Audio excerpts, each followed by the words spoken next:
বাবাকে এরকম একটা সুন্দর রেজাল্ট উপহার দিতে পেরে আমি অনেক খুশি। আলহামদুলিল্লাহ অনেক বেশি ভালো আছি। যদিও এখন গায়ে জ্বর আছে, মানে এত বেশি টেন্স ছিলাম যে টেনশনে জ্বরই চলে আসছে আজকে পুরো। বাট তারপরেও আলহামদুলিল্লাহ রেজাল্টটা পাওয়ার পর অনেক বেশি শান্তি লাগছে যে এই 2টা মাস অপেক্ষা করেছি। আলহামদুলিল্লাহ সবশেষে অপেক্ষার ফলটা সবসময় ভালোই হয় বলা হয় থাকে, আজ তাই হলো। এখানে হচ্ছে সর্বপ্রথম হচ্ছে আমার মা বাবা, কারণ ওরা না থাকলে তো আসলে আমার এত দূর আসা সম্ভব না।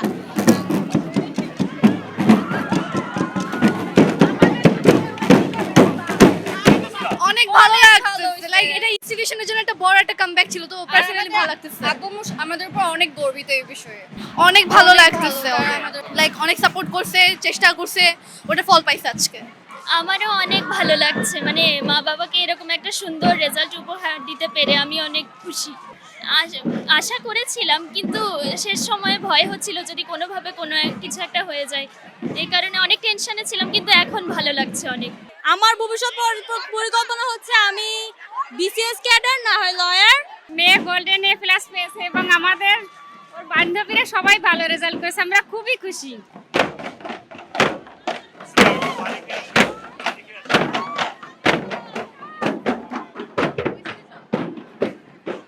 কারণে সে পড়ানোর স্বপ্ন ছিল আমার স্বামীর, মানে সে ভীষণভাবে চাইতো, তো আজকে উনি নাই পৃথিবীতে। হ্যাঁ, ওই জন্য আমার মন খারাপ।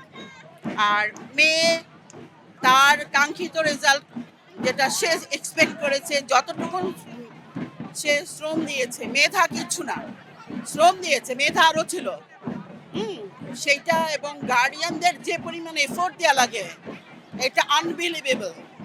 সেইখান থেকে বের করে আনা, এবং এই যে একটা ট্র্যাডিশন যে কোচিং করতে হবে এইটা সেটা, এই সব কিছু থেকে বের করে শুধুমাত্র পাঠ্যপুস্তকটা ভালো করে পড়ানোর প্রতি বাচ্চাকে মনোযোগী করা, এটা আমার জন্য টাফ ছিল।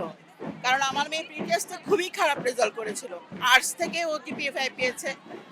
দেন আমি ওকে পড়াশুনো করালাম, গাইডলাইন দিলাম, এবং সে চেষ্টা করেছে।